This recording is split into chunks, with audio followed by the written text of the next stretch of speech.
প্রকল্প আছে, গ্রামীণ প্রকল্প বাংলার বাড়ি আগে করেছিলাম ৪৫ লক্ষ, ইতিমধ্যে দিয়েছি, কেন্দ্র বন্ধ করে দিলেও ১২ লক্ষ, ডিসেম্বরে পাবে আরও ১৬ লক্ষ, এবং তারপর যেটুকু বাকি থাকবে সেটাও কিন্তু আমরা করে দেব।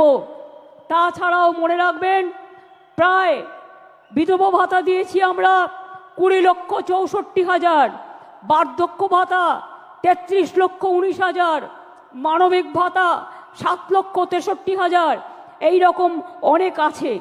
আমি এই সময়টা বেশি নষ্ট করতে চাই না বলে আমি আপনাদের টোটালটা বলছি না, টোটালটা লিখিতভাবে আপনারা পাবেন। এছাড়াও মনে রাখবেন, আরবান ডিপার্টমেন্ট থেকে প্রায় ৫ লক্ষ বাড়ি করে দেওয়া হয়েছে, চা সুন্দরীতে কয়েক হাজার বাড়ি করে দেওয়া হয়েছে, তাছাড়াও সংখ্যালঘু ডিপার্টমেন্ট থেকে আরও অনেক বাড়ি তৈরি করে দেওয়া হয়েছে।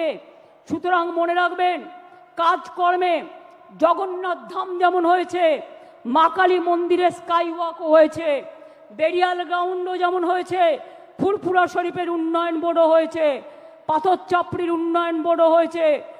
বড়দিন করি আমরা, ঈদ করি আমরা, মহাবীর জৈনের ধর্ম পালন করি আমরা, বড়দিন থেকে শুরু করে মা দুর্গা থেকে শুরু করে মা কালী থেকে শুরু করে মা লক্ষ্মী থেকে শুরু করে মা সরস্বতী থেকে শুরু করে গণপতি থেকে শুরু করে শ্রাবণী মেলা থেকে শুরু করে আমরা কিন্তু সব কিছু করি।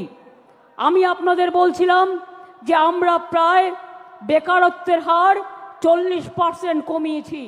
এছাড়াও মনে রাখবেন, কর্মশ্রী প্রকল্প আমরা বলেছি, সেলফ হেল্প গ্রুপে আমরা এই মডেল, আমরা প্রায় 12 লক্ষ সেলফ হেল্প গ্রুপ তৈরি করেছি, এটা মাথায় রাখবেন। তাছাড়াও মনে রাখবেন, আমরা প্রায় 2 কোটি মানুষকে দারিদ্র সীমার ওপরে নিয়ে এসছি, দারিদ্র সীমা থেকে তাদের ওপরে নিয়ে এসছি।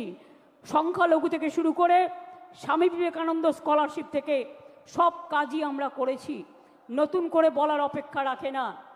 এবার আমি আপনাদের কাছে বলবো, বিজেপির চক্রান্ত তো চলছে, নির্বাচন কমিশনের ষড়যন্ত্র চলছে, বিচারের বাণী নীরবে নিভৃতে কাঁদছে, গদি মিডিয়া, গদি দর্শন আজকে বাংলার মানুষের কথা বলে না, মানুষের কথা বলে না, দুর্যোগের কথা বলে না, দুর্ভোগের কথা বলে না, অত্যাচারের কথা বলে না, চক্রান্তের কথা বলে না, ষড়যন্ত্রের কথা বলে না, উন্নয়নের কথা বলে না।